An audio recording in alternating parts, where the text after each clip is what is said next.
وَقَالُوا كُونُوا هُودًا أَوْ نَصَارَىٰ تَهْتَدُوا، اور یہ کہتے ہیں کہ بن جاؤ یہودی یا نصرانی تو کامیاب ہو جاؤ گے۔ تو ہمیں بھی یہی کہتے ہیں، ہمیں بھی تو یہی کہتے ہیں نا۔ وہ کہتے ہیں دیکھیں جی آپ حنفی بھی ہو سکتے ہیں، شافعی بھی ہو سکتے ہیں، مالکی بھی ہو سکتے ہیں، حنبلی بھی ہو سکتے ہیں، آپ بے شک رفع الذہن کریں لیکن آپ جو ہے محمدی ہو کے نہ کریں۔ تو اللہ تعالیٰ یہاں پہ کیا کہہ رہا ہے کہ تمہیں محمدی ہونا ہے۔ یہ کہتے ہیں سنی ہو جاؤ، شیعہ، کوئی ایک فرقہ بنا لو۔ اللہ کہہ رہا ہے کہ یہ بھی، یہ پرانے بھی یہ کہتے تھے، قل بل ملت ابراہیم حنیفا وما کان من المشرکین، اے نبی تم فرماؤ نہیں، ہم تو بلکہ ملت پہ ابراہیم کی جو مشرک نہیں تھے۔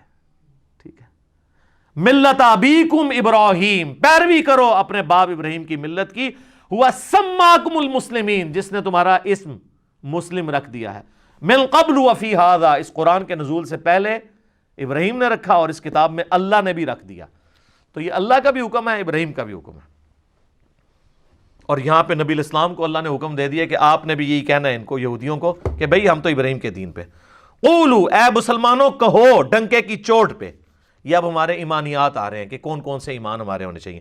آمنا، ہم ایمان لاتے ہیں، باللہ، اللہ پر، نمبر 1، وما انزل الینا، اور ایمان لاتے ہیں جو ہماری طرف نازل ہوا، یعنی قرآن،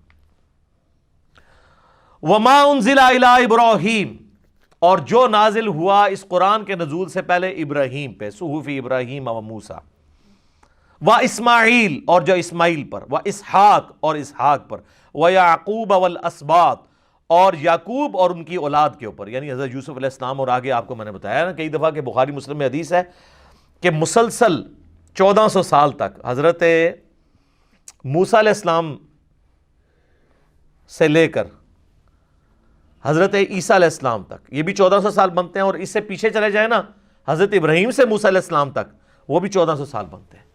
جب بھی کوئی نبی فوت ہونے لگتا تھا نا تو اپنی جگہ ایک نبی کو خلیفہ بنا کے جاتا تھا۔ بنی اسرائیل میں انتظام حکومت ہمیشہ نبیوں کے ہاتھ میں رہا ہے۔ تو ہم ایمان لاتے ہیں۔ اچھا، اب ہم اگرچہ یہودیوں کے عقیدوں سے ایگری نہیں کرتے، لیکن یہودی جن پیغمبروں کو مان رہے ہیں ان پہ ہم ایمان رکھتے ہیں۔ ہائے ہائے ہائے، وما اوتی موسیٰ، اور جو کچھ اللہ نے دیا تھا موسیٰ کو، یعنی تورات، وعیسیٰ، یعنی انجیل دی تھی عیسیٰ علیہ السلام کو، وما اوتی النبیون من ربہم، اور جو کچھ دوسرے پیغمبروں کو بھی دیا گیا تھا، سارے پیغمبر کور کر دیے، سب پہ ہم ایمان لاتے ہیں۔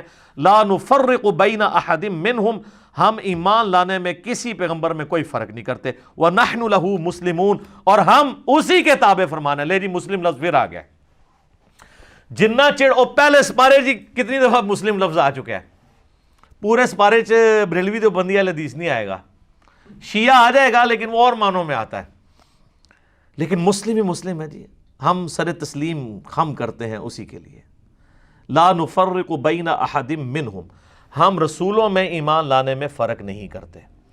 تو یہاں پر میرے بھائیوں دو عقیدوں کو سمجھ لیں، ایک ہے تفضیل بین الرسل، یعنی انبیاء میں فضیلت دینا ایک پیغمبر کو دوسرے پیغمبر کے اوپر، اور دوسرا عقیدہ ہے تفریق بین الرسل، رسولوں میں فرق کرنا۔ تو اسلام کہتا ہے کہ رسولوں میں ایمان لانے میں آپ نے فرق نہیں کرنا، یہ تو ہے حرام اور کفری عقیدہ۔ البتہ تفضیل بین الرسل جو ہے، ایک نبی کو دوسرے نبی کے اوپر فضیلت دینا بشرطے کہ دوسرے پیغمبر کی تنقیص نہ کی جائے، تو یہ قرآن کی ڈاکٹرن میں بالکل درست ہے۔ تلک الرسل فضلنا بعضهم علی بعض، یہ رسول ہیں، ہم نے بعض رسولوں کو بعض پہ فضیلت دی ہے۔ پارہ نمبر 3 اسی سے سٹارٹ ہوگا انشاءاللہ، میں وہاں پہ جا کے اسے تفصیل سے بیان کروں گا۔ یہاں پہ موٹی بات سمجھ لیں کہ ایمان لانے میں آپ فرق نہیں کر سکتے، البتہ فضیلت میں فرق ہے، اس فرق کو بیان کرنا بھی جائز ہے بشرطے کہ تنقیص نہ ہو۔ صحیح بخاری اور مسلم کی متفق علیہ حدیث ہے کہ ایک مسلمان اور یہودی کا جھگڑا ہوا۔ یہودی نے کہہ دیا کہ اللہ تعالیٰ نے حضرت موسیٰ علیہ السلام کو سارے جہان والوں پہ فضیلت دی۔ مسلمان نے کہا کہ اللہ تعالیٰ نے محمد صلی اللہ علیہ وآلہ وسلم کو سارے جہان والوں پہ فضیلت دی۔ اسی لڑائی کے دوران مسلمان نے تھپڑ مار دیا یہودی کے، وہ شکایت لے کے آیا نبی علیہ السلام کے پاس، تو آپ صلی اللہ علیہ وآلہ وسلم نے فرمایا کہ مجھے اس طرح پیغمبروں پہ فضیلت مت دو، اللہ کی قسم قیامت والے دن جب مخلوقات کو اٹھایا جائے گا تو میں دیکھوں گا کہ مجھ سے پہلے ہی حضرت موسیٰ علیہ السلام اللہ کے عرش کا پایہ تھامے ہوئے کھڑے ہوں گے.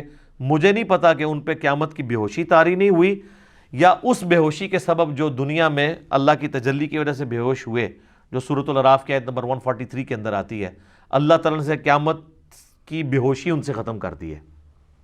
تو ایک جزوی فضیلت موسیٰ علیہ السلام کی نبی علیہ السلام نے بیان کی، اور پھر وہیں پہ آپ نے الفاظ استعمال کیے. آپ نے فرمایا کہ مجھے یونس علیہ السلام پہ بھی فضیلت مت دو. حالانکہ یونس علیہ السلام وہ واحد پیغمبر ہیں جن پہ اللہ تعالیٰ نے ان کی لغزش کے سبب عطاب کیا. یہاں تک کہ سورہ الصافات میں آیا کہ اگر یونس علیہ السلام ہم سے دعا نہ کرتے تو وہ پھر اسی دن مچھلی کے پیٹ سے نکالے جاتے جس دن کے مردے قبروں سے نکالے جائیں گے. اور وہ دعا آئی ہے سورہ الانبیاء میں، لا الہ الا انت سبحانک انی کنت من الظالمین. تو اس سے یہ بات پتہ چلی کہ جزوی فضیلت تو ایک پیغمبر کی دوسرے پہ ہو سکتی ہے. البتہ یہ ٹھیک ہے کہ کلی فضیلت ہمارے محبوب صلی اللہ علیہ وآلہ وسلم کی ہے، اور اس کے بعد حضرت ابراہیم علیہ السلام، پھر نوح علیہ السلام، پھر موسیٰ علیہ السلام اور عیسیٰ علیہ السلام. یہ 5 اولو العزم پیغمبر ہیں جن کو اللہ تبارک و تعالیٰ نے باقی انبیاء سے بڑھ کر فضیلت دی ہے. تفریق بہرحال نہیں ہے. اور پچھلے دنوں میرا ایک کلپ بھی اپلوڈ ہوا ہے یوٹیوب پہ قرآن کلاس سے ہی، سورۃ البقرہ کی آیت نمبر 62 کے کانٹیکسٹ میں، کیا یہودی اور عیسائی بھی جنت میں جائیں گے؟ تو اس میں نے کئی اور چیزیں بھی بیان کی ہیں سورہ نساء کے حوالے سے بھی، آیت نمبر 148، 149 اور 50 کے کانٹیکسٹ میں، کہ جو لوگ اللہ اور رسولوں میں فرق کر دیں یا رسولوں میں آپس میں فرق کر دیں کہ ایک پہ ایمان لے کے آئیں دوسرے پہ نہ لائیں، تو اللہ تعالیٰ نے فرمایا وہ پکے کافر ہیں. پار نمبر 6 کے سٹارٹ ہی میں سورہ نساء کی آیت نمبر 150، 151، 152 تک یہ پوری کانٹیکسٹ چلتا ہے. تو آج میں اس کو سکپ کرتا ہوں ٹائم بچانے کے لیے.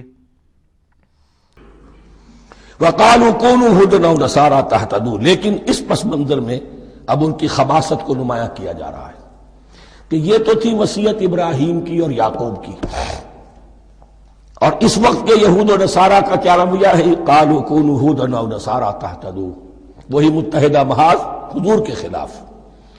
یا تو یہودی انہوں نے کہا کہ یا یہودی ہو جاؤ یا نصرانی تو ہدایت پر ہو جاؤ گے. قل بل ملت ابراہیم حنیفا، کہہ دیجئے نہیں، بل نتبع، ہم تو نتبع یہاں پر محذوف مانیے، بل نتبع ملت ابراہیم حنیفا، نہیں ہم تو پیروی کریں گے ابراہیم کے طریقے کی بالکل یکسو ہو کر. وما کان من المشرکین، اور وہ مشرکوں میں سے نہیں تھے. قولوا آمنا باللہ، اب یہاں مسلمانوں کو حکم دیا جا رہا ہے. دیکھو تم ان کے جو کچھ وہ کہتے ہیں اس کے جواب میں تم یہ کہو، قولوا کہو آمنا باللہ، ہم ایمان رکھتے ہیں اللہ پر، وما انزل الینا، اور جو کچھ نازل کیا گیا ہماری جانب، وما انزل الی ابراہیم و اسماعیل و اسحاق و یعقوب، اور جو کچھ نازل کیا گیا ابراہیم اور اسماعیل اور اسحاق اور یعقوب کی طرف، والاسباط، اور ان کی اولاد کی طرف، وما اوتی موسیٰ و عیسیٰ، اور جو کچھ دیا گیا موسیٰ کو اور عیسیٰ کو، وما اوتی النبیون من ربہم، اور جو کچھ دیا گیا تمام نبیوں کو ان کے رب کی طرف سے. لا نفرق بین احد منہم، ہم ان میں سے کسی کے مابین تفریق نہیں کرتے، ہم سب کو مانتے ہیں. دیکھیے ایک ہے تفضیل، کسی کو ایک کو زیادہ افضل سمجھنا دوسرے سے، یہ اور بات ہے. وہ تو سورہ آل عمران میں آئے گا تلک الرسل فضلنا بعضهم علی بعض. تفریق یہ کہ ایک کو مانے ایک کو نہ مانے. ان رسولوں میں سے ایک کا انکار سب کا انکار ہے. لا نفرق بین احد منہم ونحن له مسلمون، اور ہم نے تو اسی کی فرما برداری کا قلادہ اپنی گردن میں ڈال دیا ہے.